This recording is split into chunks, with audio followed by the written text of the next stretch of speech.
Bueno, muchas gracias a todos y a todas por venir, por estar acá hoy. Muchas gracias a Darío, el innombrable, no voy a pronunciar tu apellido directamente, no lo voy a hacer. Ah, sí, pues sí, bueno, qué valiente que sos. Sí, igualmente yo no lo voy a pronunciar, ¿para qué? Como digo, muchas gracias por estar acá. Es el segundo encuentro gratuito que hacemos este año en el marco del Posgrado Internacional de Escrituras, Creatividad Humana y Comunicación, que tengo el gusto de dirigir con Carlos Escliar y que hacemos en coordinación entre México, Barcelona y Buenos Aires. Como pasó la primera vez que lo hicimos este año con el dramaturgo Mauricio Cartún, se llenó y ahora parece que vuelve a pasar lo mismo. No me extraña porque lo que suele hacer Darío suele ser memorable en cualquiera de sus formatos, así que es un honor que estés acá, muchas gracias. Y este posgrado en el que se enmarcan este tipo de actividades lleva ya 2 años de vida, 4 cortes, estamos ahora en la cuarta justamente, y estamos muy contentos con cómo se está recibiendo. Hay muchas caras conocidas, a pesar de ser virtual, pero estos encuentros nos permiten conocernos, algunos de nosotros. Quería avisarles que ya a finales de este mes de noviembre, principios de diciembre, vamos a estar abriendo la matrícula para 2017, para el que quiera anotarse, por eso les hemos dejado ahí en cada butaca el folleto del posgrado, donde van a poder ver un poquito la información. También tienen un mail, por si tienen dudas, y si no, nos buscan en Google, porque estamos todos en Google, les guste o no. Así que está claro. Como digo, el posgrado va a empezar en marzo, pero se van a abrir pronto las inscripciones. Hay otra cohorte que se hace a mediados del año, en junio, pero por ahora vamos a empezar por el principio. Es un buen momento para pensar qué hacer en 2017, cuando el año se acaba. Bueno, no quiero entretenerles más. De nuevo, muchas gracias por haber venido, por estar acá. Le paso la palabra a Carlos y después ya a Darío para que disfrutemos. Gracias. Buenas tardes a todas, a todos y a todes. Un gusto, Darío, que estés aquí. Hace poquito tiempo compartimos una mesa con él y tengo que decir que me cuidó mucho por un dolorcito que tenía en el alma, pero me cuidaste mucho y espero cuidarte hoy yo a vos. Muy contentos de que haya podido a fin de año, habiendo dejado 1000 personas ayer, el sábado en el Conex afuera. Ayer fue. No sé si de las 1000 que no pudieron entrar hay alguien aquí, ¿no? Bueno, efectivamente nos da la sensación que la invitación tiene un punto concreto, es que definió Darío como esos límites entre ficción y realidad. En realidad, unos límites, unas fronteras, en fin, un abismo, ya veremos tu propio desandar. Yo lo quiero presentar y claro, uno cae en esta trampa de enumerar todo lo que ha hecho. Yo preferiría decir algo, mira, lo tengo escrito, pero sabes que mirándote a los ojos, saben que siento que las presentaciones que ya están escritas, que ya están en varios lados, inclusive están en la página de Flaxo, porque él es docente en el área de comunicación y cultura de Flaxo. Yo tengo la impresión de que si hay algo que vale la pena es hablar de los efectos de Darío en uno, porque eso de quién es Darío me parece un poco como autoritario, ¿no? Darío es, y siempre faltará algo. ¿Qué hay en Darío que me ha provocado a mí o nos ha provocado a nosotros esta invitación? Una profunda admiración que consiste en un ejercicio que parece terriblemente simple, que proviene quizás de la época de los primeros científicos, que al mismo tiempo que describían las estrellas, buscaban cómo hacer esa divulgatio de una palabra que con el paso del tiempo, la divulgatio latina, la divulgación, ha tenido como una mala prensa hasta, yo creo, una generación que en la década pasada y hasta ahora lo ha retomado mostrando cómo las disciplinas tienen una desnudez tan interesante, una fisonomía que no se puede agotar en una descripción técnica del dispositivo de la disciplina. Porque Darío hace filosofía y teatro, filosofía y música, filosofía y fútbol, filosofía y cine. Y todos saben porque han visto los programas, porque han visto, lo han escuchado en la radio.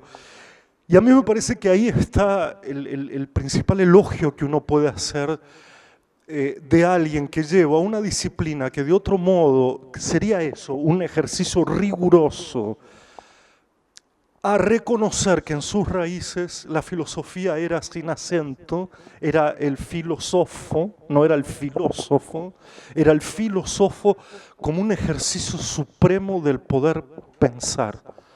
Del pensar y tornar público lo que se piensa. Aquí yo creo que está el otro elemento fundamental, no dejar esto en un plano de la privacidad, del secreto, de la confesión. Mira lo que descubrí y lo publico.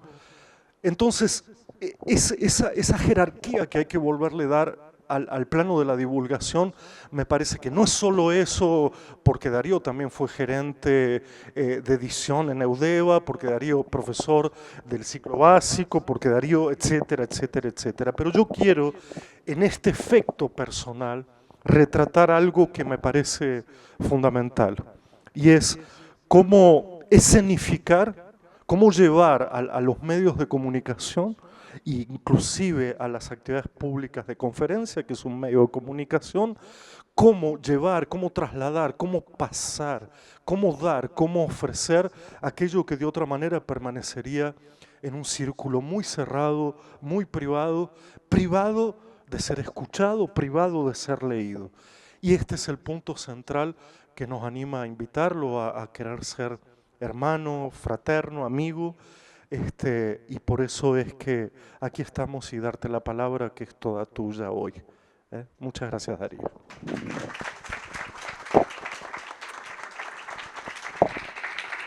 Gracias, Carlos.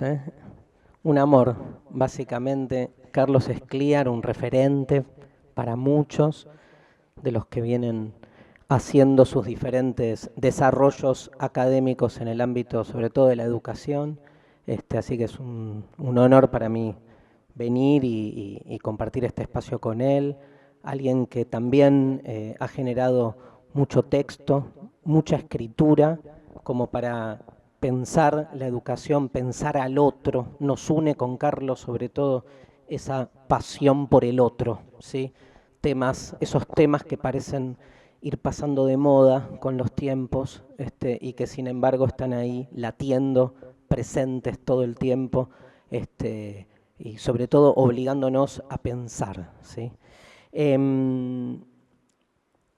Les agradezco que hayan venido. Esta es mi casa, yo soy de Flaxo, y en este aula hemos dado múltiples teóricos, nunca tan llena, y con tantas ganas por ahí de participar de un encuentro que tiene un título particular, límite entre la ficción y la realidad, en el marco de un posgrado que tiene un título raro, ¿no? Escrituras, ¿no?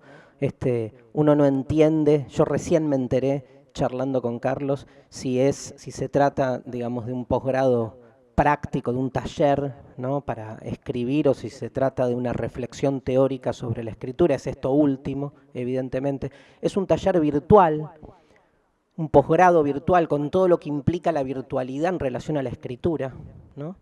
Porque, digamos, el único acceso que tenemos a la virtualidad tiene que ver con la inscripción, con lo inscripto, con lo escrito. A veces soslayamos mucho el lugar que tiene la escritura en relación a la virtualidad, ¿sí? Y somos como muy duros, sobre todo con las nuevas generaciones, ¿sí? Expresando que no leen, que no escriben, que están todo el día metidos en su celular. Lamento decirles que en un celular uno lee y escribe, ¿no?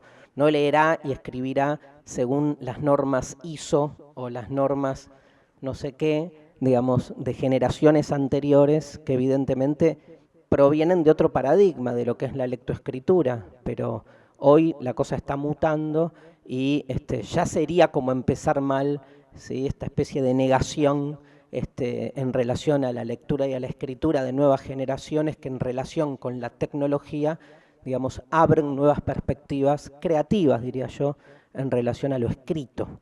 La escritura va a ser uno de los temas de la charla de hoy, pero quiero empezar con una cuestión, si quieren, más biográfica, porque tiene que ver con lo que me pasó antes de llegar acá, ¿no? Yo venía en subte, acá, subte B, el rojo, algunos le dicen rojo, en mi época era el verde, pero bueno, fue cambiando de color, el menemismo lo cambió de color, no sé por qué, pero fue, no sé si tiene una implicancia política, creo que no, y venía en el subte pensando cómo iba a armar la charla, pensando, digamos, a partir de unas ideas que había preparado, cómo entrarle a la charla, cómo empezar con esta charla, cuando esas cosas que suceden se descompone una señora mayor, ¿no? La palabra descomposición es fuerte, ¿no? Se descompone una señora y yo me quedé, todo el mundo como gritando, la señora medio como que medio se desmaya. Medio se desmaya es como una reacción que tuvo mi psiquis en ese momento, porque o se desmaya o no se desmaya, ¿no? Medio se desmaya, es medio gol, no hay, ¿no? O entra o no entra.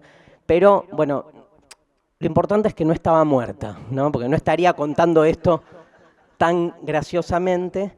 Y empezaron a gritar y medio el subte se detiene y entonces viene el guardia, viene el conductor y empieza a circular un rumor muy fuerte, muy intenso, que es que cuando alguien, no sé si saben, pero el protocolo del subte dice que cuando alguien se desmaya o alguien tiene una dolencia, paran los subtes, ¿no?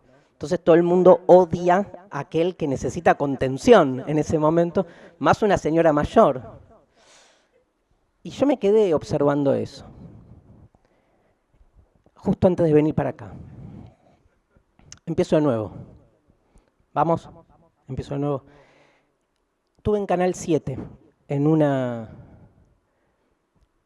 entrevista de un programa que se llama Tomate la tarde. Lindo título, Tomate la tarde. Porque escribí, cosa que no dijo Carlos en mi presentación, escribo en la revista Olala. Y escribo sobre filosofía erótica, que es un título que se le ha puesto. Y entonces escribí un artículo en octubre, pero que salió ahora. Cada mes elijo un título y la editora me lo aprueba. Justo era el Día del Perdón, ¿no? Que es una celebración de la comunidad judía, de la que yo soy judío, no de la comunidad judía, pero soy judío, y entonces me atravesó el Día del Perdón, dije, el tema es ese. ¿Todo es perdonable en el amor? Y escribí un artículo divino, donde digo básicamente que sí, que es un bajón, pero que sí. Y entonces, nada, salió ahora, se coparon en Canal 7 y me llamaron. Estoy yendo poco a Canal 7, el año pasado iba mucho más. Me pareció como muy honesta y buena onda la invitación. Fui, estuve charlando. La mesa es como bastante extraña, hay uno que es más gracioso, otro más conservador. Está la chica de Miranda. Y entonces estuvimos dialogando y bueno, me vine para acá, pero llegué temprano y entonces me fui a Starbucks y me comí un sándwich de jamón crudo y mozzarella y un flat, que se los recomiendo, que es el mejor trago de café con leche. ¿Qué? Bueno, una de las dos historias es mentira, porque no puedo hacer las dos cosas al mismo tiempo, ¿no? ¿Cuál? ¿Saben? La única persona que sabe cuál es mentira la historia está acá, porque está presente una chica que me crucé y me dijo, te voy a ver en un rato en Flaxo. ¿Dónde estás? Ahí estás. Ahí levanto una. Carlos dice, es la señora que se descompuso. No, la vi muy ahí, muy concentrada. Pero no importa, ¿no? No importa, porque en realidad la diferencia entre lo real y lo irreal, diríamos, entre la mentira y la verdad, entre la apariencia y la certeza. Digo, podría no haberles contado la segunda historia, nos quedábamos con la primera y todo seguía.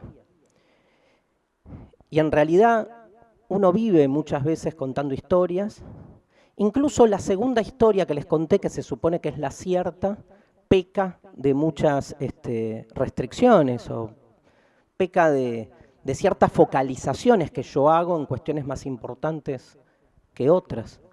Cualquiera podría, que haya seguido un poco mi recorrido, podría haber dicho, no es así como vos lo decís, porque en realidad estás poniendo más el acento en ciertas situaciones que en otras. Es evidente que la primera historia fue elaborada de mi parte intencionalmente como una ficción, como una, en este caso agregaría, como una mentira con el objeto de mentirles a ustedes. ¿Y si estoy mintiendo ahora? Y en realidad, ella que está ahí atrás, levanta la mano porque la agarré antes de entrar y le dije, levanta la mano. Y la verdadera historia es la primera. Y tienen que googlear y ver si se paró o no se paró el SubTV, salvo que alguno haya venido en SubTV y me cagó. Ahí. ¿Estuvo parado? Mirá, vamos. Ven que los hechos siempre se adecuan a los relatos. Es así. Siempre algo va a pasar, aparte siempre para el subte. Con lo cual, hay un texto de Jacques Derrida que se llama Historia de la mentira. Es un texto fruto de una conferencia que dio Derrida en 1995, ponele, más o menos, cuando visitó Argentina. Y se desgrabó y salió la edición en su momento, y ahora se reeditó por medio de la Facultad de Filosofía y Letras. Lo consigan, está por ahí dando vuelta porque se editó este año. En ese texto Derrida lo que se pregunta es, ¿qué es lo opuesto de la verdad? ¿No? ¿Qué es lo opuesto de la verdad? Yo anoté 3, ¿no? Siguiendo un poco a Derrida y para pensar juntos. Lo opuesto a la verdad es la mentira, claramente. Tengo un programa que se llama Mentira a la Verdad, o sea que lo analicé un poco y creo que es interesante ahí cuáles son los límites entre ambos, ¿no? Ya de por sí, Mentira a la Verdad, que remite a una canción de Manu Chao, que se llama Mentira, juega con el significante, ¿no? De 2 palabras que de alguna manera parecen muy delimitadas entre sí, muy delimitadas y muy conceptualmente estancas y definitivas en lo que cada una quiere decir. O sea, parecería estar más que clara la diferencia entre la mentira y la verdad. Si no, se nos derrumba el mundo, ¿no? Porque el mundo está ordenado bajo ese principio de no contradicción. El problema es determinar quiénes son los que ocupan el lugar de la contradicción. Ya vamos a cuestionar también al principio de no contradicción. Pero antes, suponete que exista el principio de no contradicción, o sea que nada puede ser y no ser al mismo tiempo. Nada puede ser A y no A al mismo tiempo. O sea que no pueden convivir la verdad y la mentira de manera simultánea. O es verdad o es mentira. Pero digo, suponete que el principio de no contradicción sea necesario para estructurar el orden de nuestro mundo. Lo que queda abierto es quién ocupa ese lugar, porque no está claro quién es el opuesto de la verdad. ¿Es la mentira?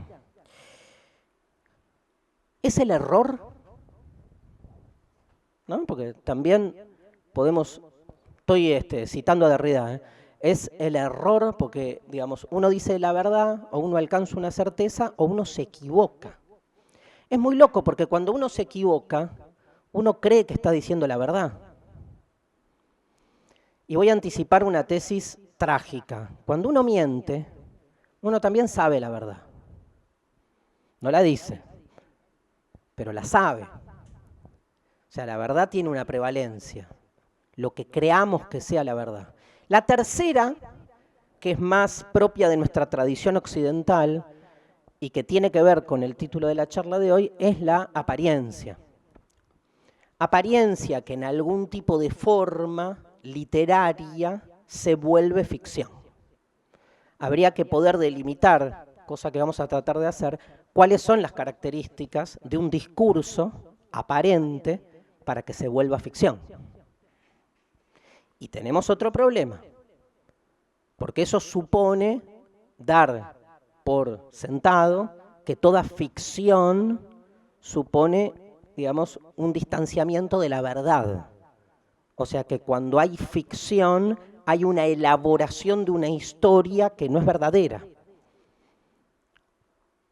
Y si la historia es verdadera, en todo caso nos obliga, no si la historia cuenta algo verdadero, sino si suponemos que esa historia, que no es verdadera, porque no remite directamente a lo que sucede, pero sin embargo la consideramos como obra literaria, una verdad.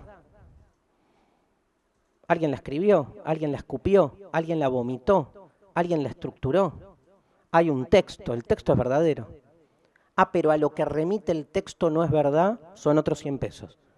Porque el texto es verdadero. Está ahí, escrito.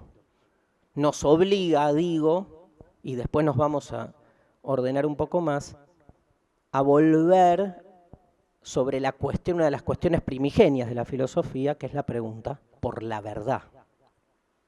Entonces, ¿con qué oponemos verdad?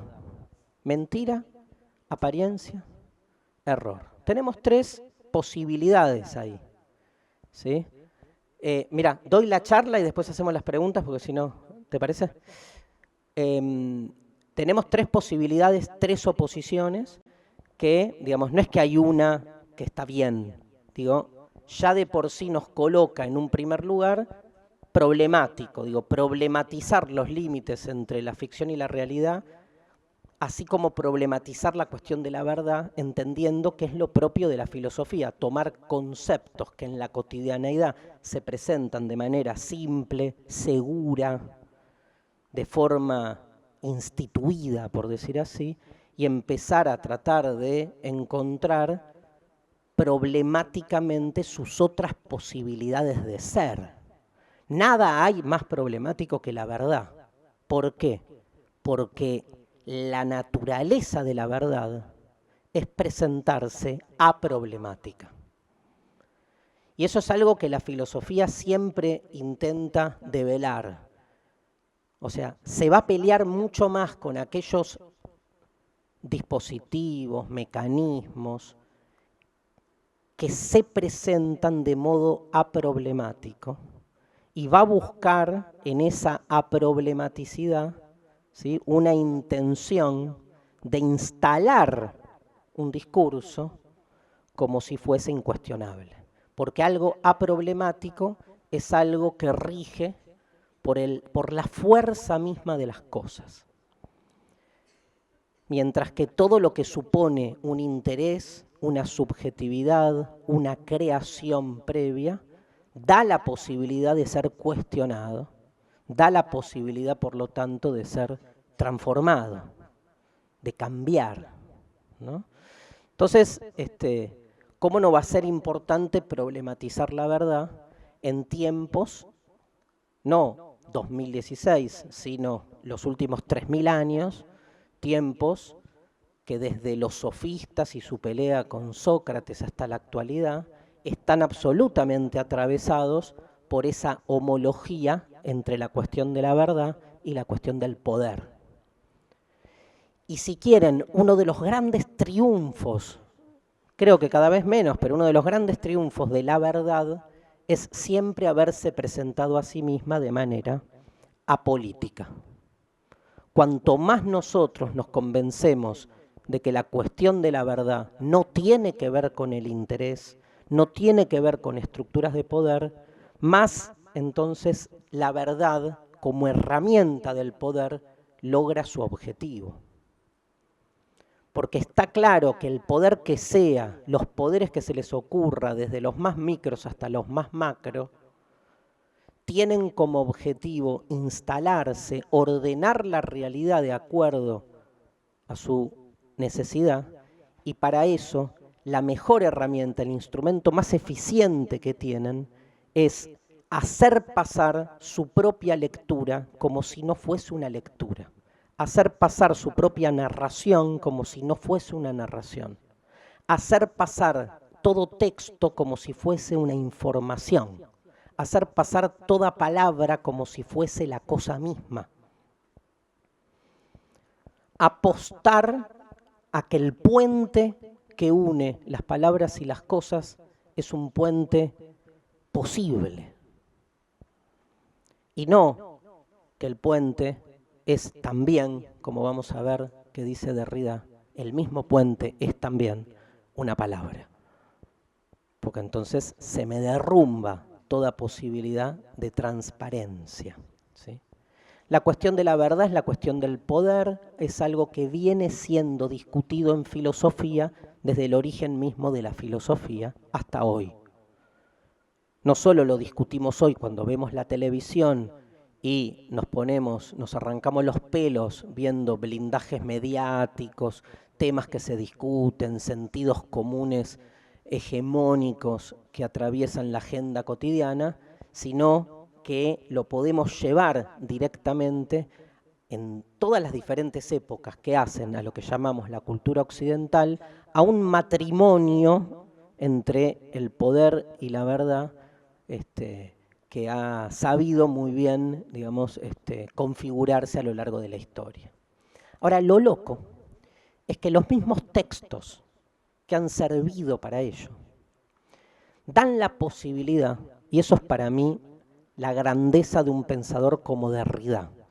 Derrida, para mí, la diferencia de Derrida con respecto a los otros pensadores es que Derrida dice, no hay que salirse de la tradición para alcanzar un punto de vista externo a los textos que conforman lo transmitido. Transmitir, traditere, tradición. La tradición es siempre una transmisión de textos que vienen, ¿sí?, resignificándose desde la antigüedad. Derrida dice, son esos mismos textos, esas mismas verdades que han servido a la mayoría de los dispositivos de poder que se han instituido como naturales, esos mismos textos nos dan una opción alternativa. No hay más que leerlos cambiando sus escorzos, resignificando sus palabras, corriendo una coma, tratando de encontrar detrás, bueno, más que detrás, en aquellos lugares, en aquellos silencios donde parece que los textos no están diciendo nada, otro significado, otro sentido. Entonces, los mismos textos nos posibilitan interpretaciones diferentes que hagan explotar esas lecturas hegemónicas que se han instalado a lo largo de la historia.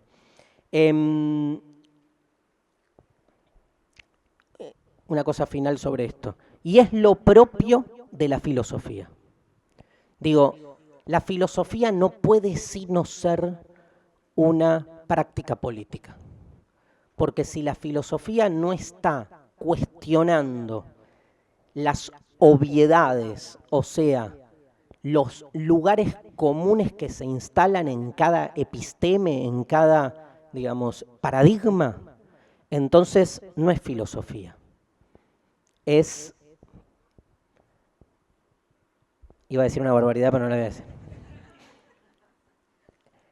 No me quiero pelear con la corporación más importante que tiene el mundo de hoy. Es complicidad con el status quo. Y la complicidad tiene que ver con, digamos, hacer de los saberes instrumentos de instalación de ciertos órdenes como si fuesen inexpugnables, como si fuesen incuestionables. Digo, cuando el intendente de Mar del Plata dice que la violencia de género es una moda y que se está disponiendo demasiado presupuesto para una moda femenina de salir a hacer marchitas, digamos, lo que de algún modo está encubriendo detrás de eso es toda una construcción ontológica acerca de lo que es la violencia, de lo que es el género, de lo que es la biología, ¿sí? De lo que es la sexualidad. Por eso digo, en esas narrativas que se van instalando sentidos, ¿sí? Que están siempre asociados a la cuestión del conocimiento. Y la filosofía es conocimiento. Por eso la filosofía para mí es como propio de su naturaleza, por decir así, salir a cuestionar los saberes instituidos. No porque esté del lado de la verdad. Anticipo que en esta charla yo parto de la tesis de que la verdad no solo no existe, sino, no solo no existe, entiendo que eso sería otra verdad, decir que la verdad no existe, pero no solo no existe, sino algo peor, como dice Nietzsche, es la mentira más eficiente.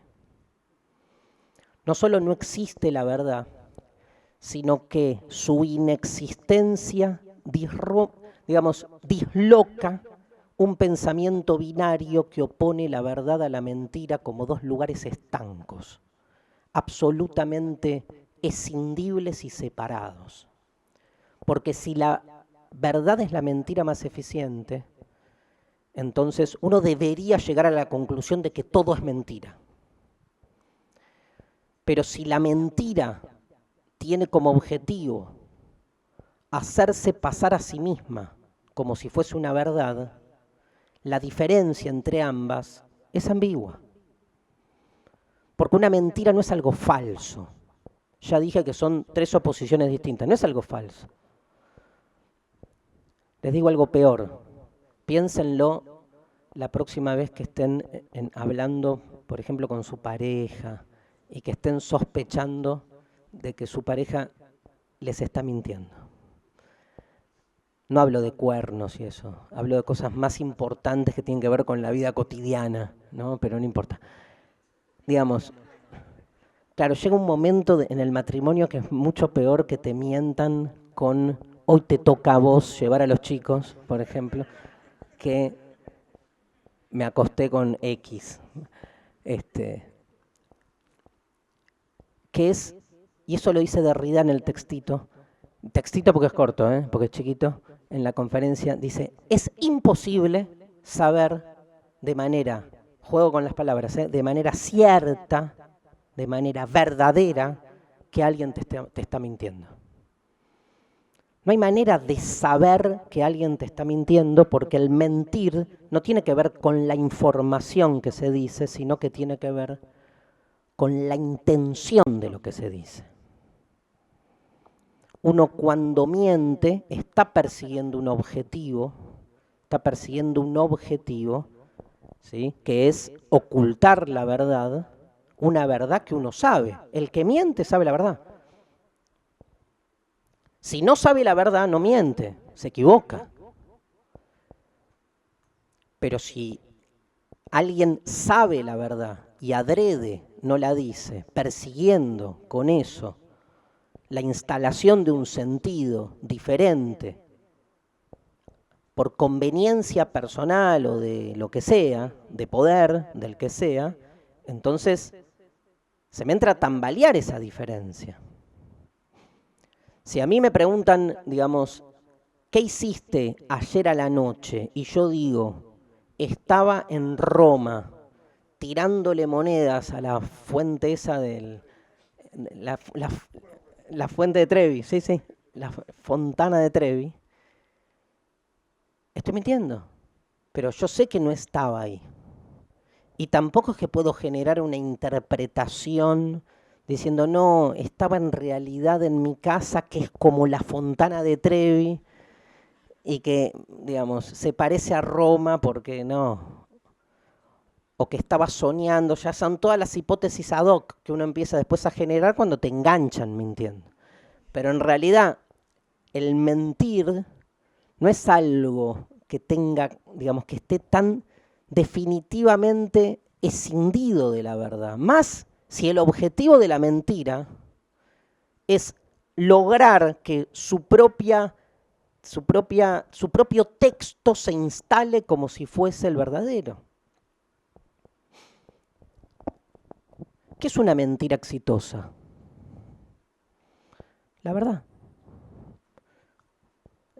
Eso es lo angustiante del planteo nietzscheano, ¿eh? No es que sea así. Digo, la historia de la verdad, para contraponerlo a la historia de la mentira, es justamente pelearse contra esto. El inicio de todo este conflicto que se da en el mundo griego, el mundo bíblico tiene otra lógica, ahora vamos a decir algo, pero en el mundo griego, el inicio de toda esta polémica tiene que ver con el debate entre Sócrates y los sofistas, ¿no? Donde lo que demuestran los sofistas, ¿quiénes eran los sofistas? Eran maestros de la oratoria.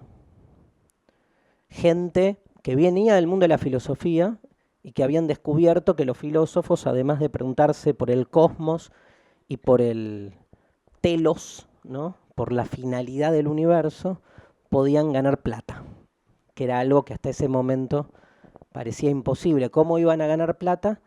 Digamos, preparando al poder ateniense a través de su conocimiento para competir de manera eficiente en el mundo de la democracia. Porque Platón, como saben, es un gran crítico de la democracia. Porque él entiende que en la democracia cualquiera puede ganar. Y que para ganar no hace falta que ese cualquiera demuestre su naturaleza, su ser, se muestre tal cual es, sino que para ganar en la democracia lo que hace falta es manejar todas las herramientas retóricas que posibilitan que el ciudadano se vea convencido de algo. La verdad, Nietzsche tiene 5 definiciones de la verdad. La verdad es el arte del convencimiento, dice Nietzsche leyendo a los sofistas. Discurso que me convence, discurso que se instala, pero entonces lo propio de la verdad tiene más que ver con el poder retórico que con otra cosa. Y los sofistas demuestran eso. Demuestran que pueden convencer a cualquiera de cualquier cosa. Platón, exasperado, dice: esto no sirve, este sistema político rompe con la justicia, dice. ¿Qué es la justicia? Que cada uno haga aquello para lo cual, pensamiento platónico esencialista antiguo, aquello para lo cual provino, aquello para lo cual está hecho, que cada uno se realice en su función, que el guerrero haga la guerra, que el comerciante compre y venda, y que el gobernante gobierne. Ahora, la democracia posibilita cosas extrañas. Estoy citando a Platón en La República. Estoy citando a Platón. Cosas extrañas como que un empresario sea gobernante, cuando un empresario no nació para ser gobernante, sino para hacer negocio. Pero se supone que el gobierno de una polis no tiene que ver con la economía, tiene que ver con la justicia, que es otra cosa.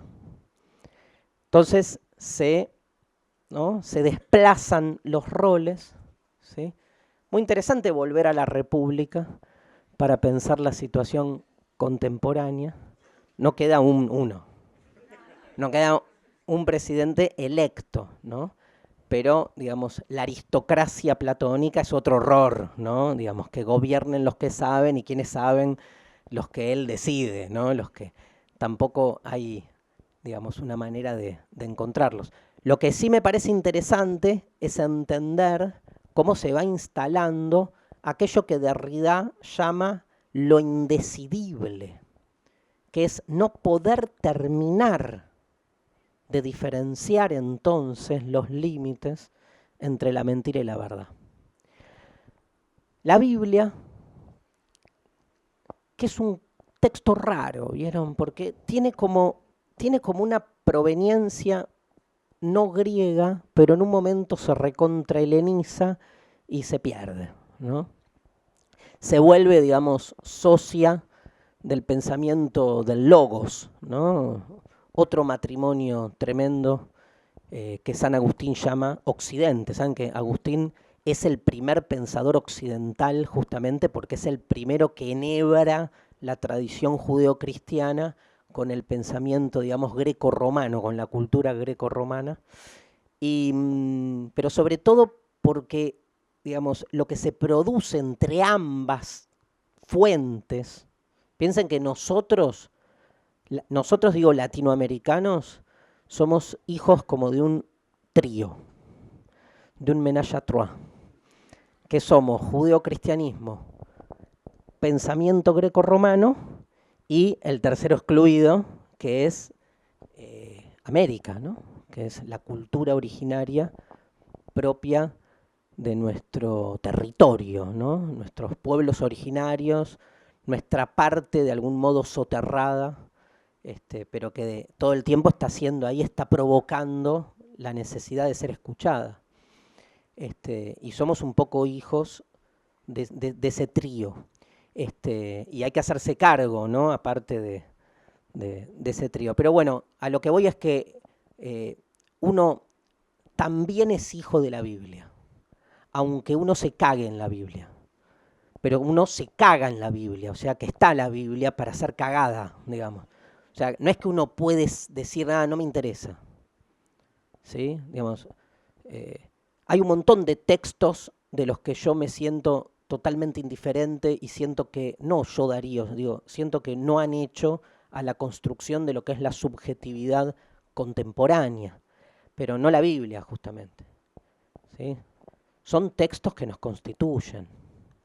La Biblia, Romeo y Julieta, El Quijote, toda esa literatura fantástica que lo que hace es construir en nosotros, digamos, uno de los elementos que Nietzsche llama tal vez el elemento ficcional más importante que pretende darle sentido a la vida, que son los valores, ¿no? Los valores. Es increíble que en el siglo XXI sigamos hablando de valores, cuando Nietzsche, por lo menos hace 150 años, develó que detrás de los valores siempre hay voluntad de poder, ¿no? Pero bueno, han logrado su objetivo y entonces creemos en el amor, en la libertad, en el bien, ¿no? Porque ordena. Esa gran ficción que son los grandes valores, ordenan un poco nuestra vida, que si no, tendría que asumirse absolutamente contingente, sin sentido y abierta a su disolución, ¿no? Digo, asumir, perdón el bajón con esto, ¿no? Pero asumir que nacemos para morir es insoportable. Y entonces, ¿qué hacemos? Ficción. Ficción. Que es básicamente un producto religioso. Hasta les podría decir que toda literatura de ficción tiene en la Biblia casi como un modelo, ¿no? Un paradigma acerca de lo que es su construcción literaria. La Biblia está llena de menciones a la verdad y a la discusión sobre los límites entre la verdad y la ficción, los relatos de la Biblia. Yo me acuerdo la primera vez que leí la Biblia la leí en un librito. Yo hice educación primaria religiosa ortodoxa mal. Mal significa bien, o sea, así tú. Pero nada, me leí todo, cosa de lo que hoy agradezco. En su momento odié, pero hoy agradezco porque, digamos, me metió en el tema. Digo, yo le debo mi vocación filosófica a la religión, no a la filosofía. O sea, porque no sabía lo que era filosofía. Sí supe en primero, segundo, tercero, cuarto, quinto, sexto y séptimo grado que Dios. Entonces, bueno, ¿qué es esto? ¿No? digamos, me obligó a preguntarme, ¿no? De algún modo. Otros compañeros fueron como más libres y nada, están ahí, son empresarios. Uno es profesor de gimnasia, digamos. Otro viaja, ¿no? ¿A qué te dedicas? Viajo, es como la envidia. Tiene rentas, ¿no? Obvio, digamos, pero... y estudié como de muy chico Biblia, y aparte de lo que tiene, la estudié en su idioma original, en el hebreo. El hebreo es un idioma emblemático de todo esto que estamos hablando. Ustedes saben que el hebreo está constituido en su escritura por grafemas, digamos, por consonantes. O sea, no tiene vocales la escritura hebrea, no tiene vocales. Los signos son solo consonantes y las vocales se las agrega uno. Pero uno agrega lo que quiere. Y entonces impone un sentido. Y hay palabras que pueden significar amor o muerte. Y en eso se juega todo. O muerte y verdad. Muerte y verdad es las mismas tres palabras, las mismas tres letras. Y todo depende de las vocales que uno le pone. Pero está escrito sin vocales, no es joda. Entonces se instalan interpretaciones por sobre otras. Miren si no va a estar ahí en el origen mismo de la letra y de la forma en que se estructura la letra, ¿no? Está todo está en la palabra. No se olviden que la Biblia en griego es libro. Y las religiones judía, cristiana e islámica son religiones del libro. O como dice el poeta, ¿no? Edmond Jabé, son religiones en el libro. O sea, Dios, antes que nada, es una palabra. Lo lamento, primero la palabra, después Dios. Uno dice, no, pero espera, primero no puede ser la palabra, porque la palabra, antes de ser palabra, es una palabra. O sea que primero está el ser. Primero está el ser, que hace ser a la palabra, y luego está Dios, que es una palabra. Tercero Dios, lo bajaron ahí a tercer lugar. ¿No? Decís, pero primero que está el ser, sí, ¿qué es el ser? Una palabra. Derrida, para rompernos la paciencia, dice en la gramatología, la frase tal vez más famosa de Derrida, que tiene otro contexto, pero no importa, dice, nada hay fuera del texto. Porque de hecho, lo real solo adquiere sentido, orden para nosotros en la medida en que nos dirigimos supuestamente a lo real a través de palabras. Pero no a través de palabras, porque eso supondría que hay un ser humano separado de las palabras, separadas de la realidad.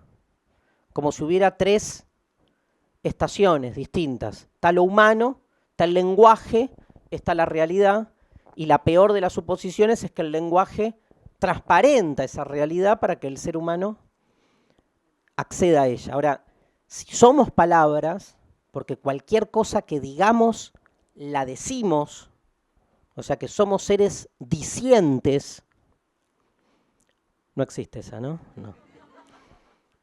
Pero está buena. Somos seres que decimos. Incluso Foucault, que ha estudiado mucho esto, dice, no, porque si vos decís que somos seres dicientes, suponés que hay algo previo al decir, que es el ser, que después dice. Y en realidad lo que somos en sí mismo es una construcción del lenguaje. Porque hasta la idea de que somos algo, un yo, ya supone una figura pronominal, ya supone una figura del lenguaje. Parece una estupidez. Y la filosofía es eso, es estupidez. O sea, estupidiza, ¿sí? Saben que la palabra estúpido tiene la misma raíz etimológica que la palabra estudio. Sepan que cuando están estudiando se están volviendo más estúpidos en realidad. Porque estudiamos de más de lo que se supone y se nos exige estudiar. Si uno estudiara lo que hay que estudiar, uno sería gerente. Pero si uno estudia además, se vuelve un estúpido. Porque quedás estupefacto, ¿no? Quedás estupefacto por ese estudio y te vas, te pasás. En la Biblia hay un montón de relatos, voy a uno. Yo como buen judío, después de estudiar toda la educación religiosa, me peleé con mi formación y me volví un experto en teología cristiana. Nada, había que pelearse con la madre de algún modo, digo, básicamente. Una forma productiva de pelearme con mi madre fue cristianizarme. Y entonces, una madre judía, dicen acá, lamento decirte que toda madre es judía. Y entonces, bueno, hay un texto famoso, ¿no? Que me parece que es clave. No sé si, no creo que lo conozca la mayoría, pero es muy conocido en todo lo que es las lecturas, digamos, de los evangelios, porque plantea uno de los momentos más trágicos, si quieren, de la historia de Jesús, que es, saben que la historia de Jesús es contada en 4 evangelios, los 4 evangelios cuentan lo mismo, pero de manera distinta, ¿no? Es muy interesante ese juego. En el Antiguo Testamento la multiplicidad de relatos también están presentes, pero en el mismo texto, ¿no? Acá está dividido en 4, pero es lo mismo, es un quilombo porque no dicen lo mismo. Y entonces depende un poco. Ahora, hay uno de esos evangelios que está como que es diferente a los otros 3, que es el de Juan, que es el cuarto, que empieza aparte de una manera muy particular, diciendo en el principio era la palabra, era el verbo, y el verbo era con Dios, y el verbo estaba en Dios, en esta homologación entre palabra y origen, ¿no? Paréntesis, Nietzsche dice, no vamos nunca a lograr desembarazarnos de Dios si seguimos siendo esclavos de la gramática, dice Nietzsche en El crepúsculo de los ídolos. Y hace una comparación con la mujer que no la digo a propósito, porque si no, todo lo lindo de lo que dice Nietzsche hace... No importa, uno recorta todo el tiempo. Avisé igual por si alguien lo busca. Pero, digamos, porque la gramática tiene más poder todavía. Como ordenamiento de nuestro pensamiento, que el mismo Dios, que consideramos que es el principio último ordenatorio de todo. Y es cierto, ¿no? Matar a Dios es fácil. Matar la palabra, matar la lengua, matar el texto, si hasta matar es una palabra, en ese sentido, ¿no? Entonces se vuelve más complejo. Y ahora vamos a analizar un poco el lugar de la gramática. Pero en este texto de Juan, que es el capítulo 18, llega Jesús atrapado y se lo tiran a uno de los personajes para mí claves. A mí si me dijeran, Darío, tenés que representar un personaje del Nuevo Testamento, ¿quién querés ser? Poncio Pilatos, pero es mi héroe, mi preferido de uno. Y entonces se lo llevan y Poncio Pilatos saben, tipo, no lo quiere matar a Jesús. Y entonces le empieza a hacer como un cuestionario y Jesús como que la va embarrando, ¿no? Como que, en realidad si no hubiera habido testigos, no hubiera pasado nada, pero de hecho hubo testigos porque nos llega este relato, ¿no? Entonces, le pregunta en un momento, bueno, pero dicen que vos decís que sos rey. Y Jesús dice, mi reino no es de este mundo, ¿no? La caga ahí también porque, pero sos rey. Yo no dije eso, ¿no? No dijiste mi reino no es de este mundo. Yo vengo a dar testimonio de la verdad. ¿Para qué? Y entonces parece Bonadío con Cristina, ¿no? Y entonces Jesús dice, vengo a dar testimonio de la verdad. Y Poncio Pilatos, hay que ver quién es quién ahí, pero Poncio Pilatos lo mira y le dice, sí, ¿y qué es la verdad? Y el texto de Juan, el texto bíblico, tiene una de los momentos más sublimes, que es que punto y hay un silencio. Es uno de los silencios más, digamos, espantosos, más ruidosos, tal cual, más conmovedores. Porque uno dice, bueno, ¿qué dice el chabón? ¿Qué es la verdad? Nada, no dice nada. Punto, seguido, o aparte, depende de la traducción. Y Poncio Pilato salió a ver al pueblo y le dijo, yo no le veo ningún problema a este muchacho, pero bueno, como es Pascua voy a salvar a uno de los que están presos. ¿A quién quieren que salve? ¿A Barrabás, que es una especie de chacal que estaba ahí? ¿O a este pobre muchacho? Y el pueblo dijo, soltar a Barrabás, ¿no? Siempre elige. El pueblo siempre elige. El pueblo siempre elige, punto. Y entonces, bueno.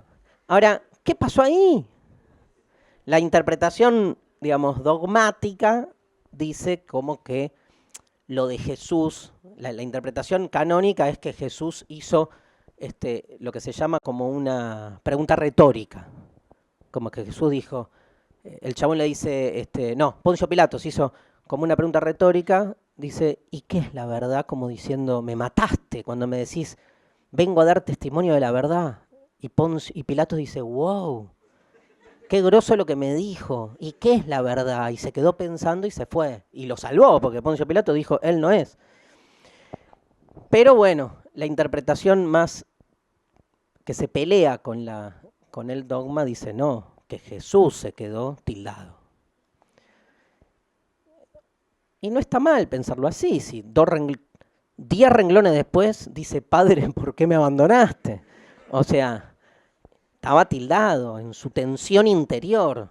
Es un gran relato el relato bíblico, ¿no? Como todos estos relatos que ponen en cuestionamiento la distinción entre la verdad y la no verdad, ¿no? Nosotros provenimos de una tradición, ahora la griega, que ha definido a la verdad muy ligada a la idea de realidad. Y me meto ahora de lleno en el título que dice límites entre la ficción y la realidad. En este título lo que estamos dejando de lado es la cuestión de la verdad. En realidad, lo que tenemos ahí es una relación previa entre la verdad y la realidad, ¿no? Aristóteles, que fue el primer pensador que se tomó la cuestión de la verdad de manera más sistemática, Platón también, pero vieron que la obra de Platón, para el que no sabe, es una obra dialógica, más asistemática, más difícil por ahí de generar un sistema, una clasificación. Aristóteles va de frente. Saben que los textos de Aristóteles son textos que en realidad eran apuntes que él había escrito para dar clase y están recuperados así, entonces son aburridísimos por eso mismo, porque son como notas, pero al mismo tiempo son muy claros y muy ordenados. Y entonces establece, no me acuerdo en cuál libro, la definición de la verdad, que se hace famosa porque pasa la historia con el nombre de verdad como correspondencia. La idea de correspondencia significa la idea de que entre nosotros y la realidad hay una posibilidad de adecuación transparente, lineal, representativa. Hago quilombo metiendo el término representación, que es todo un problema, pero si quieren, mimética, ¿sí? Imitativa. De hecho, hay un texto de Platón que se llama El Crátilo, que es una locura andante. Es para leerlo pasado. De la noche, de lo que quieran. Porque la mitad del libro lo que hace ahí Platón es demostrar que las palabras provienen de la esencia de las cosas. ¿Lo leíste? No sabes. Es tremendo. Y entonces, aparte en griego, que no entendés un carajo, porque no es que en castellano, ¿no? Pero es como, el ejemplo es como que Platón explica que la lluvia, tomemos la palabra lluvia, escuchen la lluvia caer. Lluvia. Como que la palabra lluvia proviene de la onomatopeya, entonces no hay palabras casuales. Las palabras de algún modo imitan el corazón de los entes, ¿no? Como que van al alma de las cosas, ¿no? Pero no es que da un ejemplo con lluvia, o sea, medio libro va pasando palabra por palabra. Yo tenía un profesor del secundario que nos daba el crátilo que no se entendía para qué, porque no hay manera de hacer algo productivo. Aristóteles, cuando habla de la verdad, la define así. Voy a dar una definición que es medio extraña, es muy simple, pero hay que seguirla.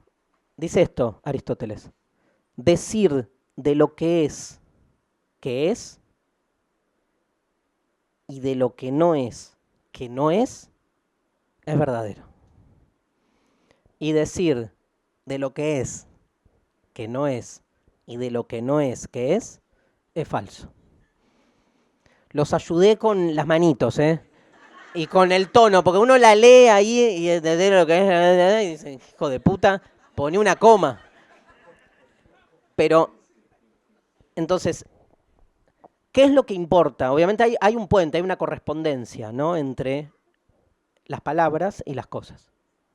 Decir de lo que es, ¿sí? O sea, decir de la pared que está ahí, de esa pared celeste, decir de lo que es pared celeste, que es, entonces digo, la pared es celeste. Ya todo el mundo está pensando, no es celeste. Y otros sí. O sea, ya la historia del cuestionamiento de la tesis de Aristóteles hacia la historia de la verdad. ¿Hasta qué punto podemos realmente acceder desde el lenguaje a lo que la realidad es, ¿no? Decir de lo que es verdadero. Y decir de lo que es que no es falso. Una línea. ¿Qué me importa de todo esto? Decir. La palabra decir. La verdad tiene que ver con el lenguaje, con esa relación tan particular entre las palabras y las cosas. La idea de verdad por correspondencia es la que ganó en la batalla cultural de la tradición occidental. Hoy nos peleamos contra esa idea de la verdad. Nos peleamos mucho contra esa idea de la verdad, tratando de mostrar que las palabras no hablan de las cosas, sino que las palabras hablan de otras palabras, que hablan de otras palabras, que hablan de otras palabras, y que cada una de esas palabras pretende ser un puente hacia las cosas. Pero con la pretensión no alcanza. Justamente ese es el juego político del que hablábamos al principio de la charla, de hacer pasar, ¿sí?, tu propia interpretación acerca de lo que es esa pared.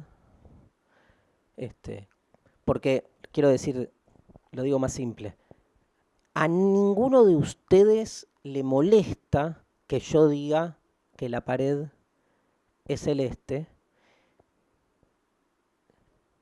sobre todo aquellos que mirando la pared celeste piensan que yo estoy diciendo una mentira, o que estoy parcializando lo que digo, o que soy un reduccionista, o que estoy entongado con el dueño del que empapela Flaxo,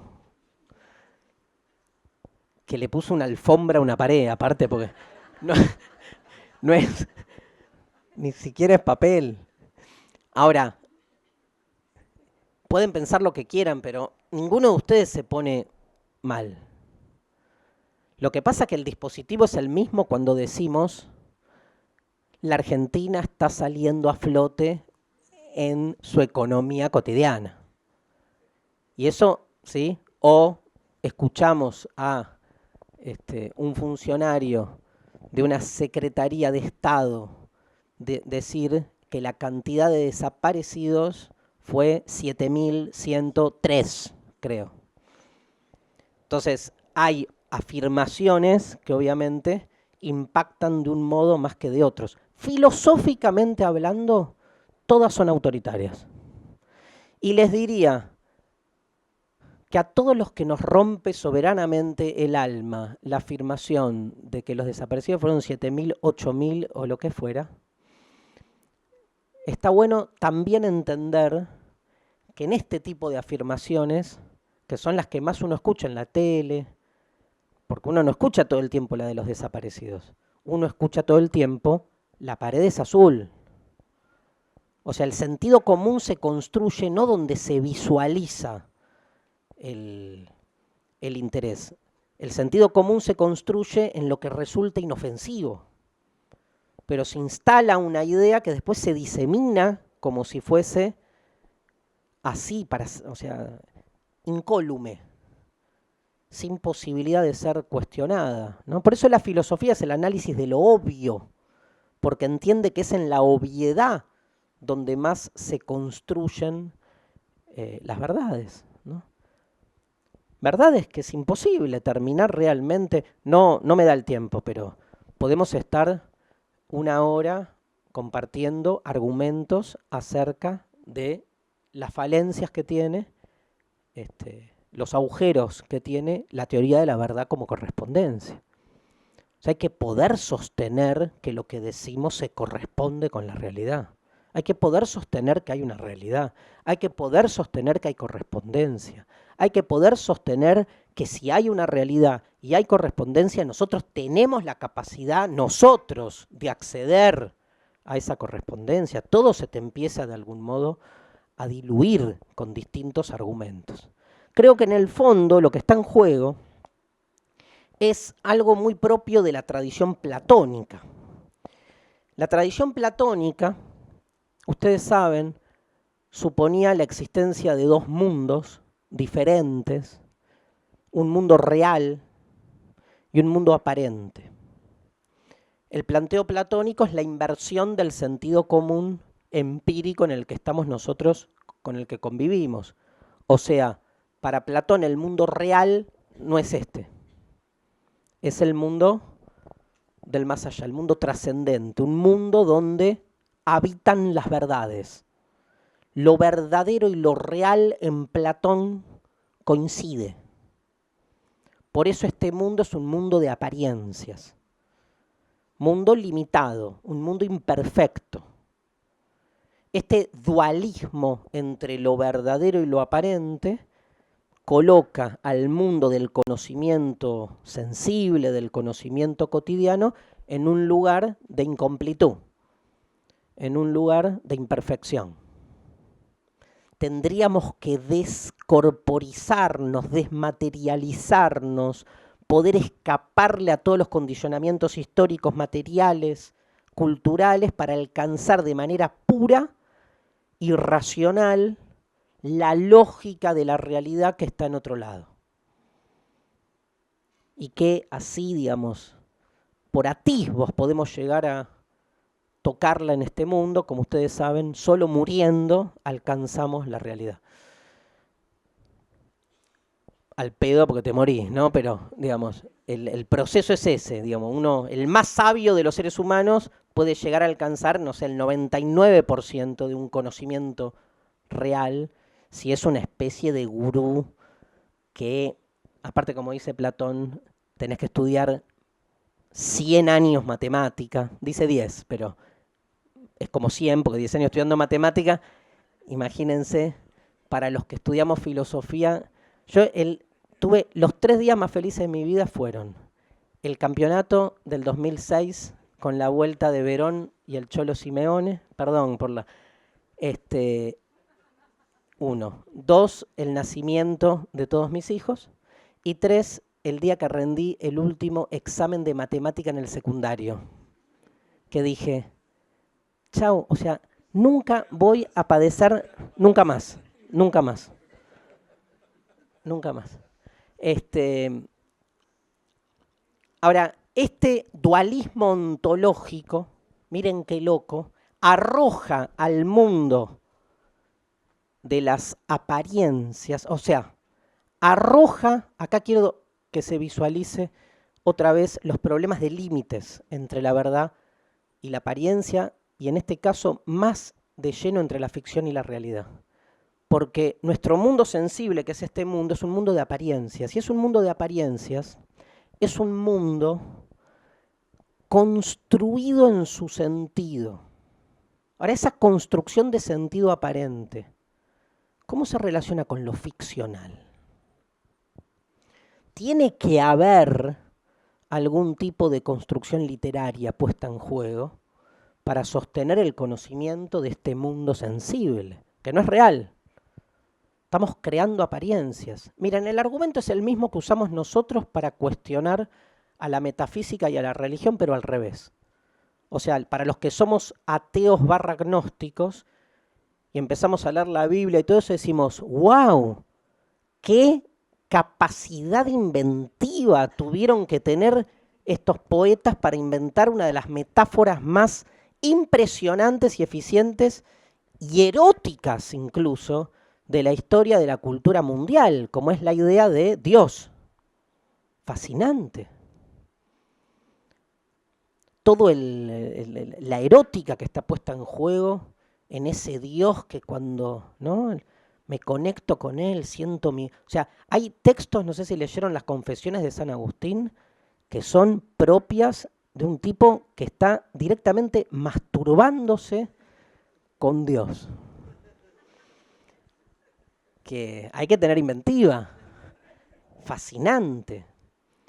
Digamos, fantástico en el doble sentido, ¿no?, del término. Entonces, me parece que, invirtiendo el argumento, digo, nosotros visualizamos como un acto de inventiva ficcional la creación del otro mundo.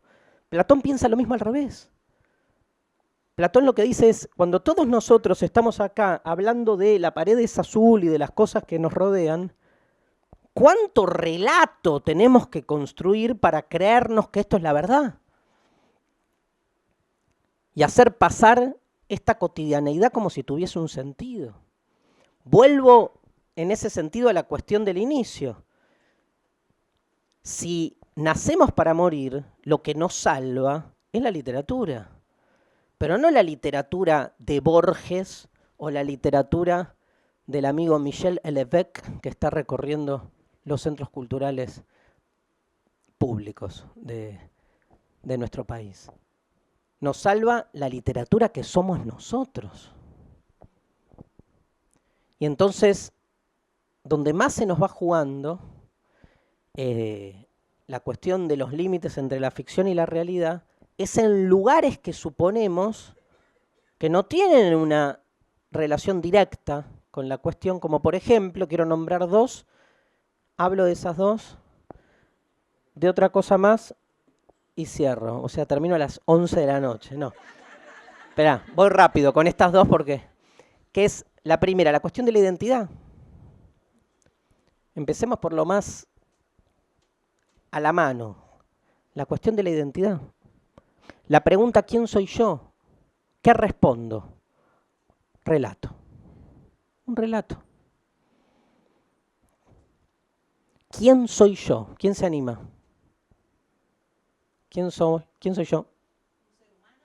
Un ser humano. Mujer. Con creencias.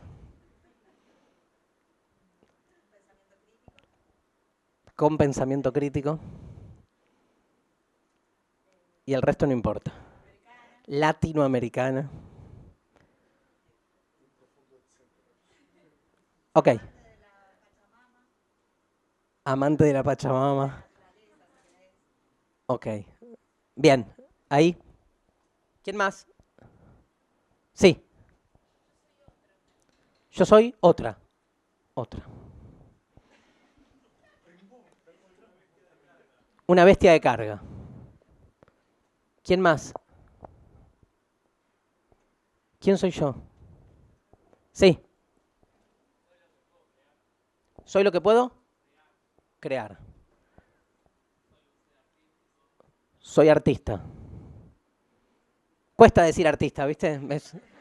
Cuesta. Es como nos pasa a nosotros con filósofo. O sea, ni en pedo te decís a vos mismo. Pero bueno, o sea, Ese es el nombre, ¿qué vamos a hacer? Licenciado en filosofía, docente. Soy alguien que crea un ser artístico, ¿algo más? De etiquetas, ¿te las crees? Pero escúchame, si decís etiqueta es porque ya no te la crees. Pero las necesitamos también. Ahora voy a volver sobre eso. ¿Quién más? ¿Alguien que diga algo como más normal? ¿Sí? Y no tanta filosofía. Tipo, sí. Soy mujer argentina, latinoamericana, madre y docente. Vayan pensando el orden que cada uno le da a la narrativa de su identidad. Yo empezaría diciendo mi nombre, dice ella. Hasta ahora nadie dijo su nombre, por ahora. Sí. Sí. Ser de luz. Lucía. La edad. Nadie había dicho la edad porque nadie había tenido 25 años. Entonces... claro. Pero, muy bien.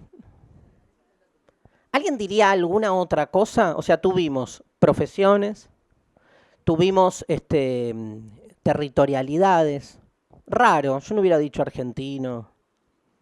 Yo, pero nadie tiró nada ideológico, ¿no? Tipo, nadie dijo soy peronista o soy del PRO. Podrían. No.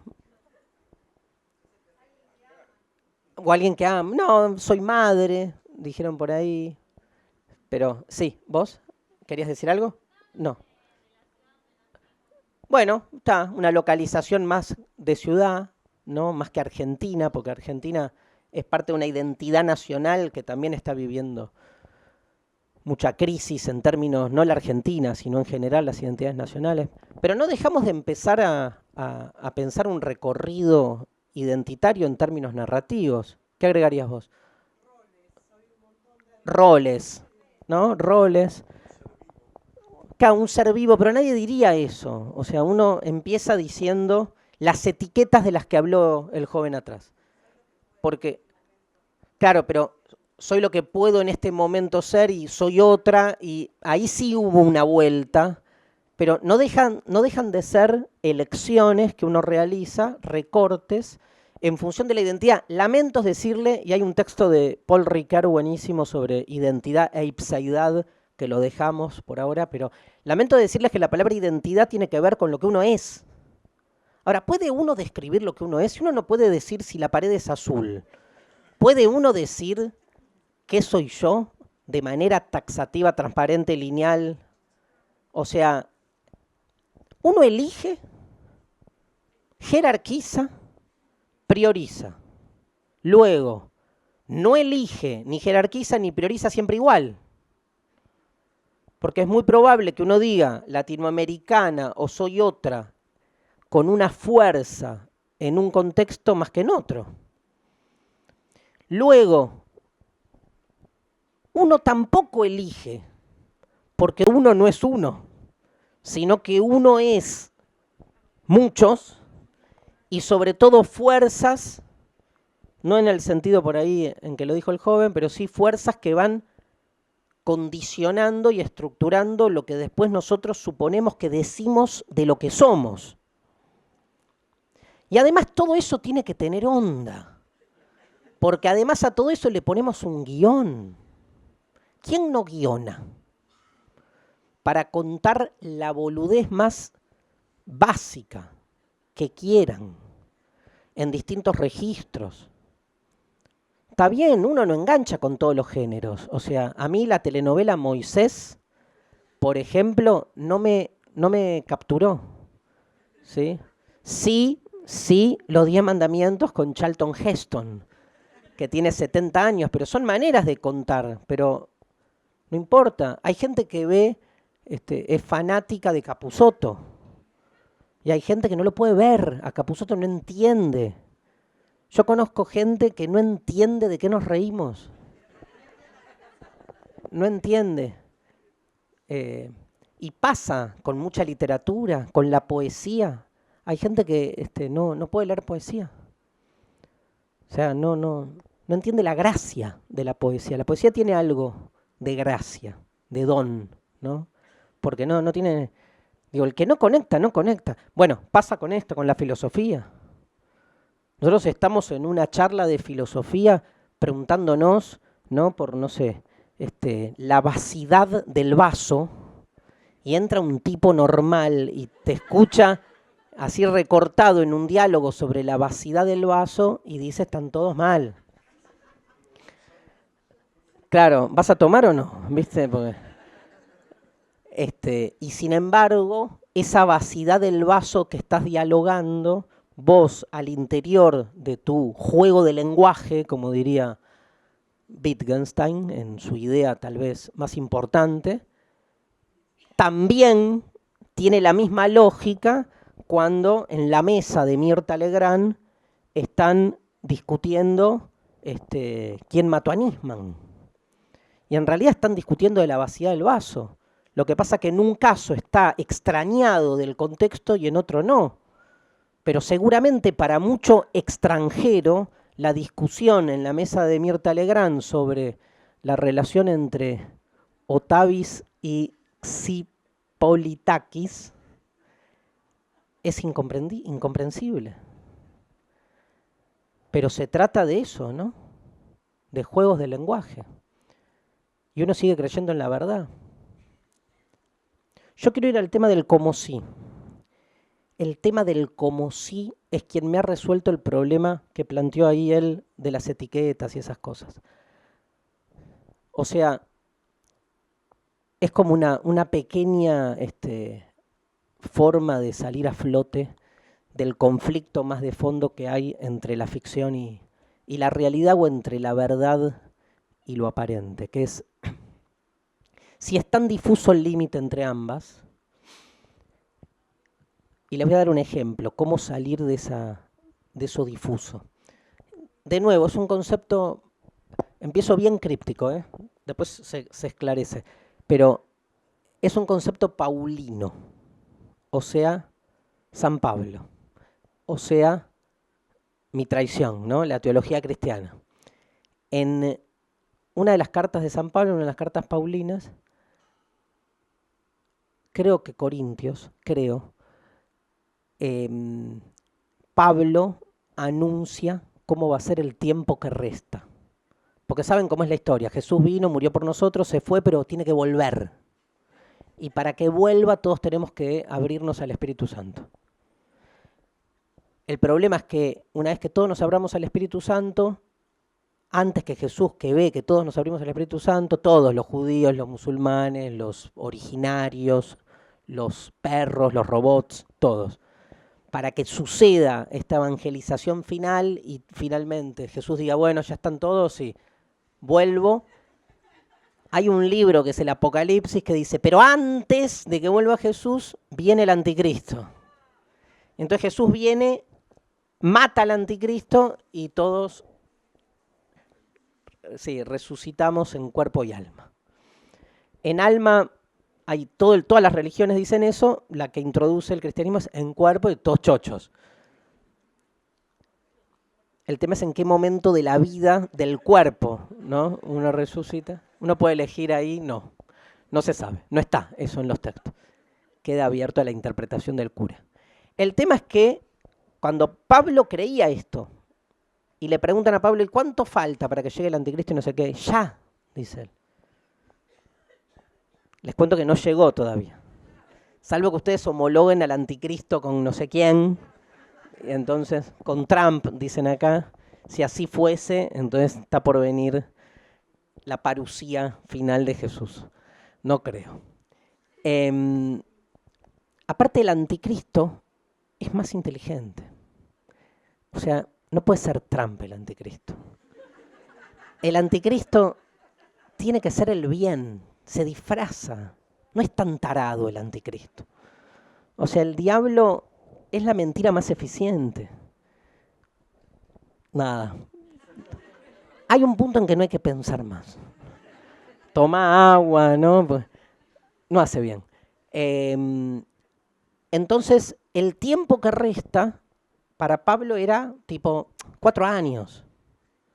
Tipo ya. Me salió inconsciente, ¿eh? Ya. Y entonces le preguntan los fieles, le dicen, ¿y qué hacemos mientras? Porque yo estoy casado, dice uno. Yo soy maestro, dice otro, posta, ¿eh? Y entonces Pablo le dice, bueno, no importa, porque en 4 años se pudre todo. Y vamos a estar todos libres. Todos libres. Así que, ¿saben qué? ¿Saben qué? Vivan como si la cosa, así dice, vivan como si la cosa tuviera sentido. Saben que no, porque se está por acabar. Pero hagan como si la cosa siguiera, porque si no, uno no puede sobrevivir. Qué figura interesante, ¿no? Yo les voy a dar un ejemplo. Perdón que vuelva al fútbol, pero me sirve de ejemplo. Digamos, aparte acá hay 2 hinchas de Estudiantes que se sentaron adelante como un acto de, no sé, de fe. Pero me pasó esto. Hubo un campeonato que... Nada, no importa, más fácil. Digamos, cuando sigo a mi equipo de fútbol tiene una particularidad. Siempre termina los partidos colgado del travesaño. Eso en lenguaje futbolístico significa que lo bombardean hasta último minuto y de pedo la pelota no entra. De pedo, para los que somos fanáticos, se convierte en plegaria. Sufrimiento, plegaria. Entonces, yo los últimos 5 minutos suelo ver el partido arrodillado. Y rezo. Pongo mute. Voy cerrando y abriendo los ojos, todas las pelotudeces que hace uno, esperando que la pelota no entre, no esperando otra cosa porque es sufrimiento puro. Y entonces llega un momento, ¿sí? Ateo frente a las religiones institucionales, y entonces me arrodillo, tal como lo demanda el canon, y rezo. Padre nuestro, que estás en los cielos, santificado sea tu nombre. Mientras me voy calmando, me voy preguntando a mí mismo, che, pelotudo, ¿estás creyendo en este rezo? Y es muy loco porque, ¿saben qué me pasa?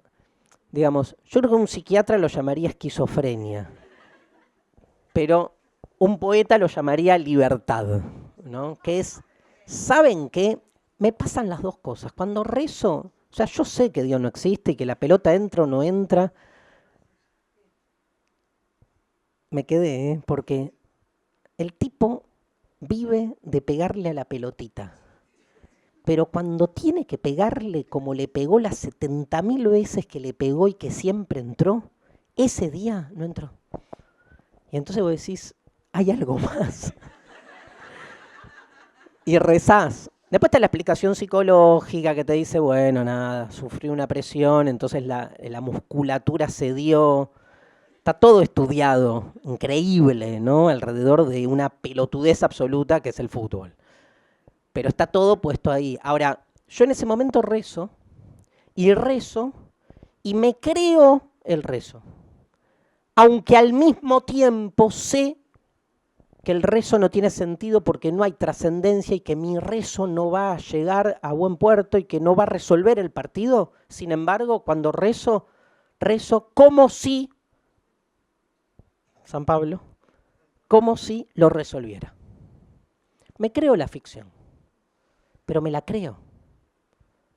Pero me la creo como me creo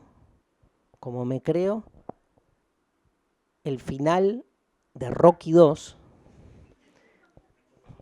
No, con el ruso es Rocky 5. Carlos. ¿4? Gracias. Rocky 2, que es cuando es la revancha con Apollo Creed Y entonces gana Rocky. En la primera empatan, horror.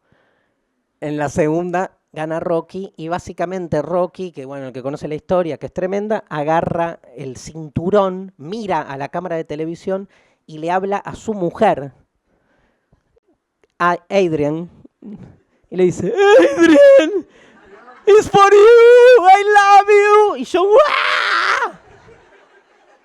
Pero aparte, lloro hoy. La vi 100 veces. Del mismo modo que uno hace quijotadas, ¿no?, en la vida. Y se creyó la historia del Quijote. Pero no existió. No importa. No es que si existió o no existió el Quijote.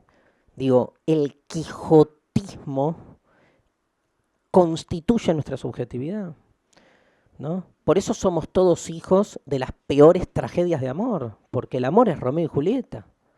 Y seguimos pensando esa estupidez de morir por amor y esas cosas.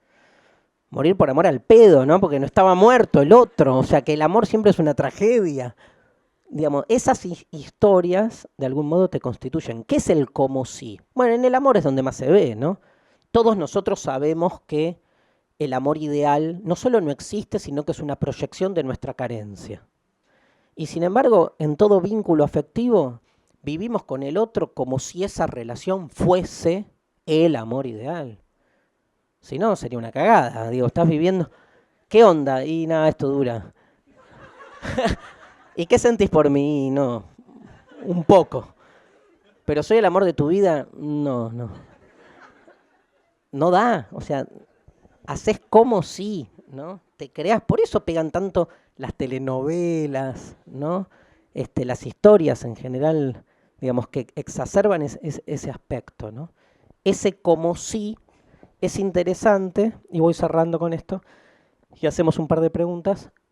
Ese como si va, uso una palabra que no usé toda la noche, pero deconstruyendo la relación tan excluyente entre la ficción y la realidad, o entre la mentira y la verdad, porque el como si no es ni uno ni otro.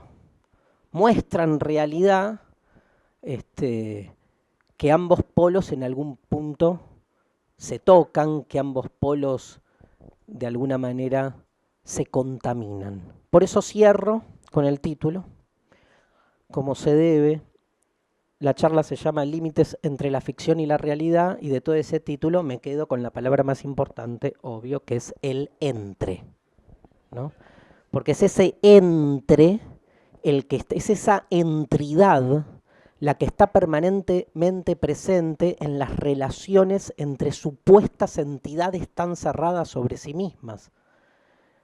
Nada es en sí mismo absoluto y definitivo, sino en relación, entramado con un otro que lo abre, que le exige, que lo constituye, con el que se mixtura, ¿no? O sea, me cabe mucho más entre la ficción y la realidad pensar esa oscilación que de alguna manera aparece en Heidegger. Heidegger está así dicho con toda la letra, la palabra entre. En Nietzsche también está presente, no tan lineal, la idea de que para pelearnos contra ese pensamiento binario tan autoexcluyente, pensar el entre, que está bueno porque además no nos permite, le voy a dar una vuelta más, pero no nos permite como afirmarnos en ninguno de los dos polos. Digo, el problema del entre es que uno no se banca no pensar al entre como movimiento, como tránsito, y uno necesita muchas veces hasta para zafar, crear como una tercera entidad, decir, está la verdad, está la mentira, pero está el entre. ¿Qué es el entre? Y es una mezcla entre la verdad y la mentira. No. No es el equilibrio ni la armonía, no existe eso. ¿Sí? O sea, no hay una tercera entidad superadora, nos estamos peleando obviamente con la dialéctica, ¿no? El entre, en todo caso, hace permanecer nietzscheanamente a los dos polos en estado de combate, de conflicto, de mutua contaminación, que hace que cada polo se transforme. Por eso nombraba antes Carlos en la obra de teatro que hacemos nosotros que se llama Desencajados, que los invito a la última función el 10 de diciembre en el ND Teatro, donde anteayer arrojaron a una nena de un horror.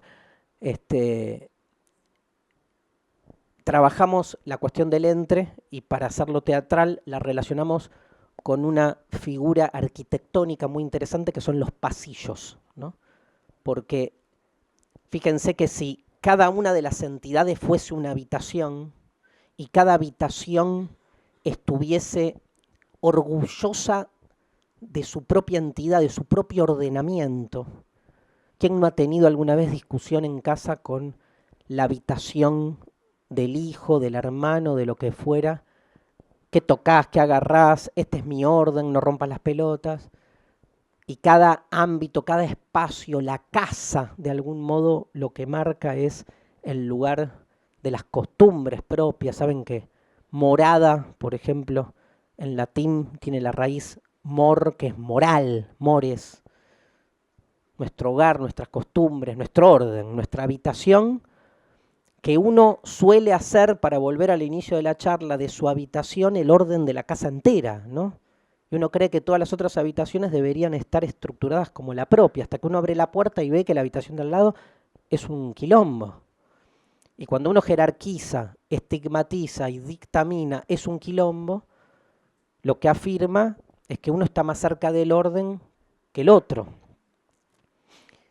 Ahora, cuando uno recorre las habitaciones y ve que no hay dos órdenes iguales, empieza de algún modo a darse el permiso de entender que tal vez ninguna habitación representa el verdadero orden, pero eso solo lo puede vislumbrar recorriendo los pasillos. Pero recorrer los pasillos es un acto de trance, ese es el entre. Uno va recorriendo el pasillo, no puede detenerse en el pasillo.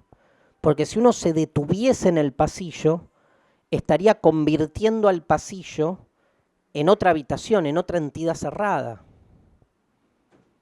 De hecho, cuando uno entiende esta idea de los pasillos como un momento así de recorrido donde uno va vislumbrando, entiende algo de lo que es la libertad, no como un lugar definitivo, sino como un constante liberarse de.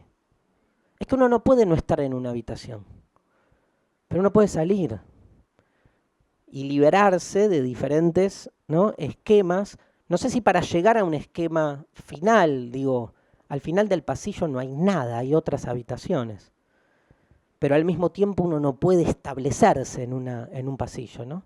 Si uno viniera con su mesita de luz, su cama y los pusiera en un pasillo, convertiría el pasillo en otra habitación más.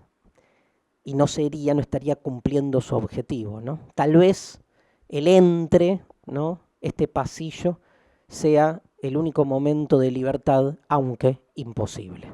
Muchísimas gracias.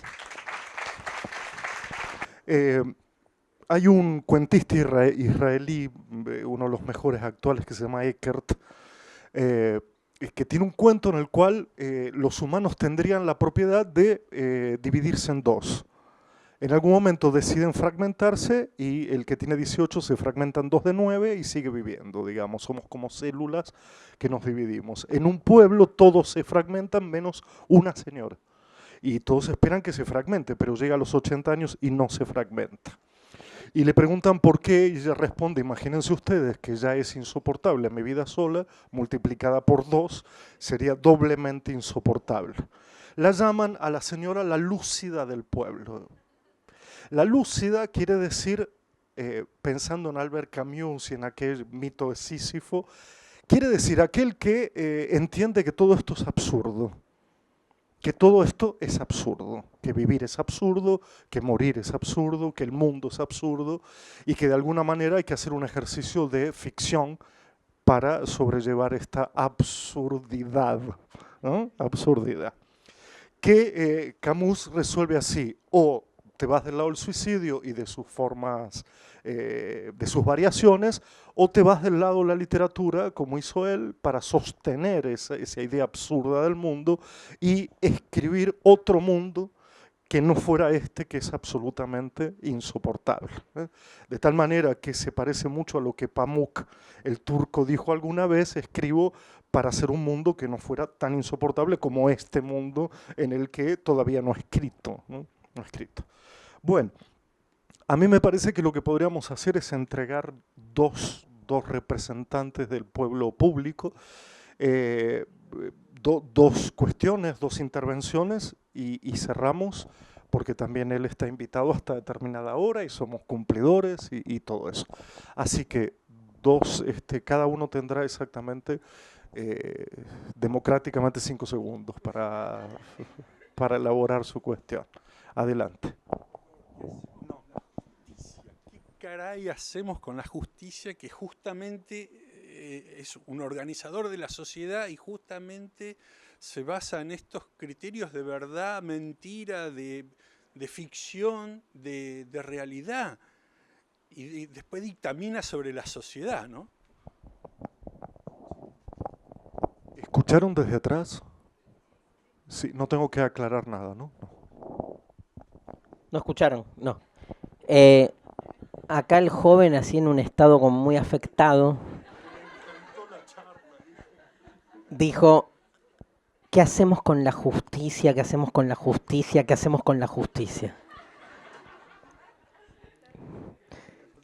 Y está como así como...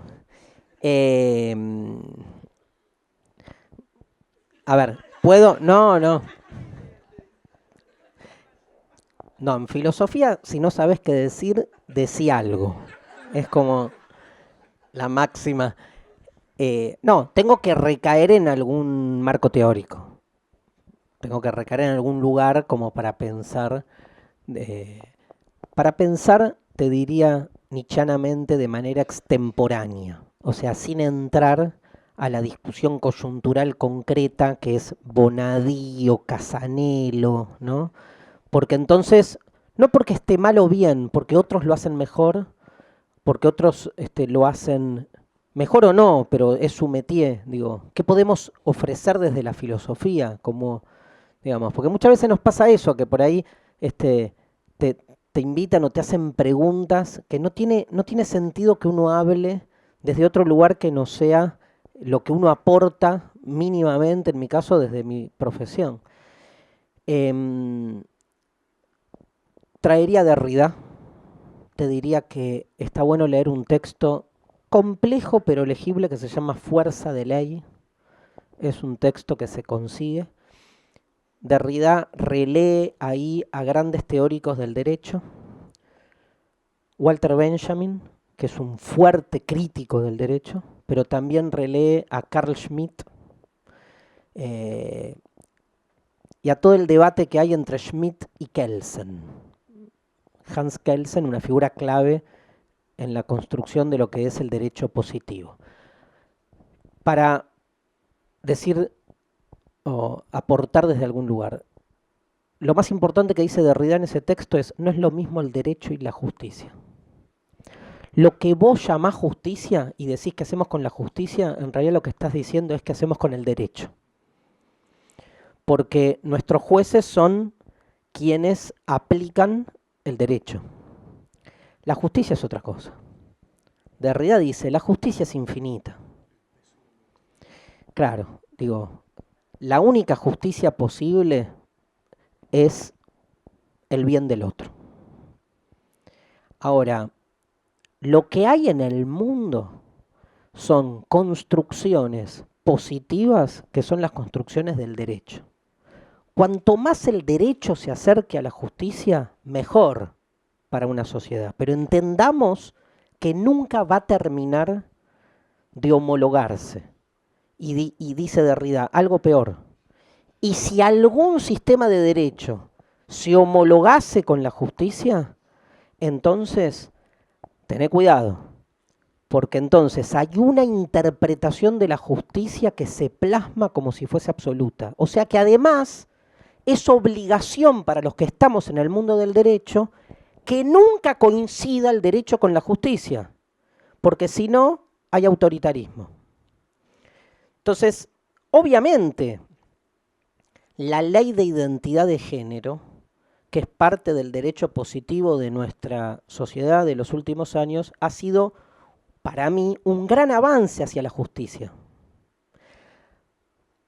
Y muchos la cuestionan desde lugares muy distintos, mirá qué loco, ¿no? Porque algunos la cuestionan como una ley que va en contra de la naturaleza humana.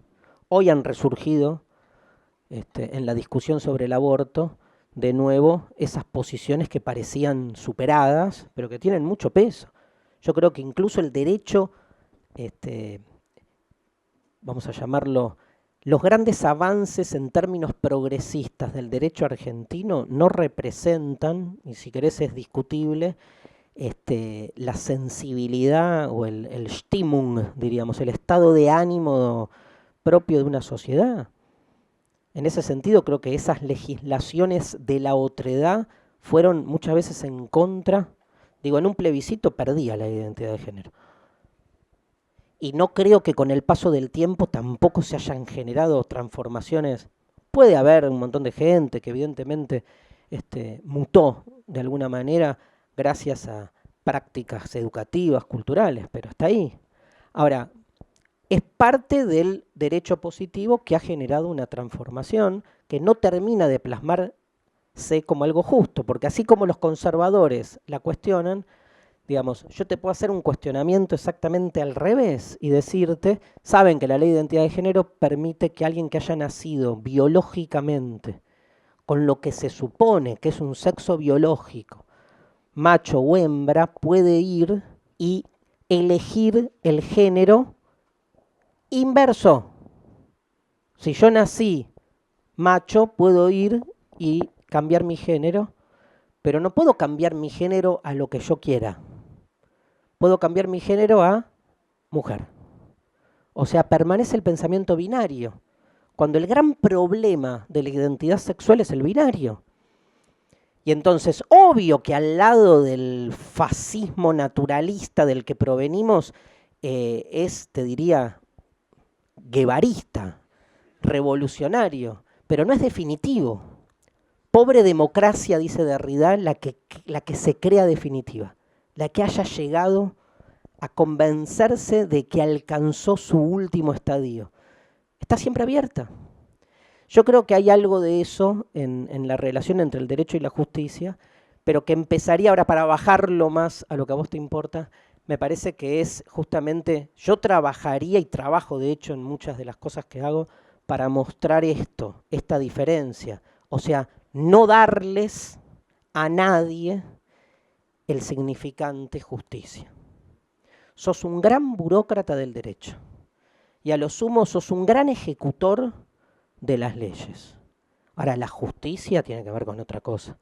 No con lo que un juez de turno defina o no defina por intereses políticos o, si querés, por intereses de la casta jurídica, ¿no?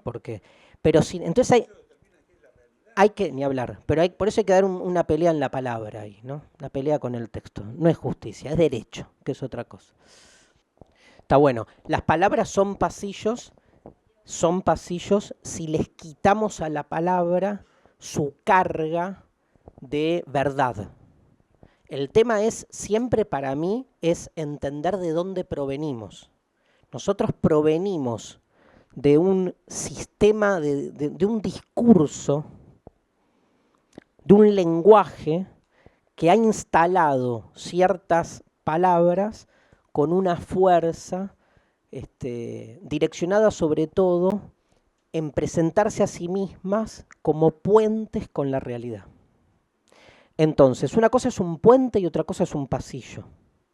El puente conduce a la realidad, el pasillo conduce a otra palabra. Entonces, de una palabra vos cruzás el pasillo y llegás a otra palabra, no llegás a la realidad. Es que, ¿qué es lo real? Otra palabra, ¿no? ¿Qué es lo real? Es el momento, uno de los momentos cumbres de Matrix. Cuando esta píldora a la otra toma la roja y entonces le muestra, la roja, ¿no? Obvio, le muestra Morfeo que es Morfé, que forma en griego, le muestra Morfeo cómo es el mundo aparente, que es y le va mostrando los distintos dispositivos y el pobre Neo se pone de la cabeza, le dice, pero perdón, ¿cómo puede ser esto que me mostrás? Es como que dice, pero ¿qué es lo real? ¿Y sabes qué hace Morfeo? Acordate esa parte, le dice, ¿vos querés ver qué es lo real? Vení, acompáñame, y hace ¡zuc! Y lo lleva a un lugar donde no hay nada y se ve toda ruina y le dice, bienvenido al desierto de lo real.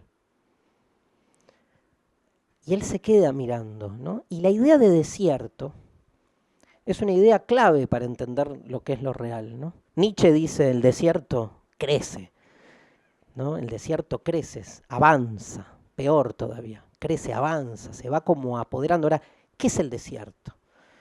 ¿Sí? ¿La ausencia o la presencia, ¿no? ¿Dónde hay más desierto? ¿En el Sahara o en un shopping?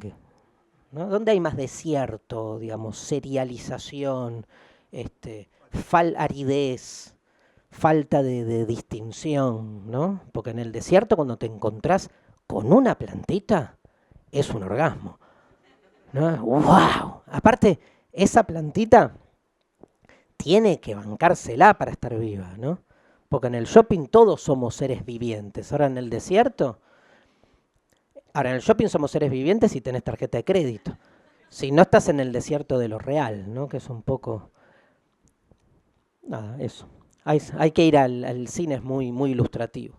Perdón si hay muchas otras ganas de seguir conversando, por supuesto, pero Darío continúa haciendo vida pública, o sea que habrá otras instancias también. Les agradecemos mucho que hayan venido, de verdad. Y bueno, hay 4 salidas de emergencia que pueden ver allá. Agradeciéndoles mucho, de verdad, y un gran abrazo con Darío. Gracias.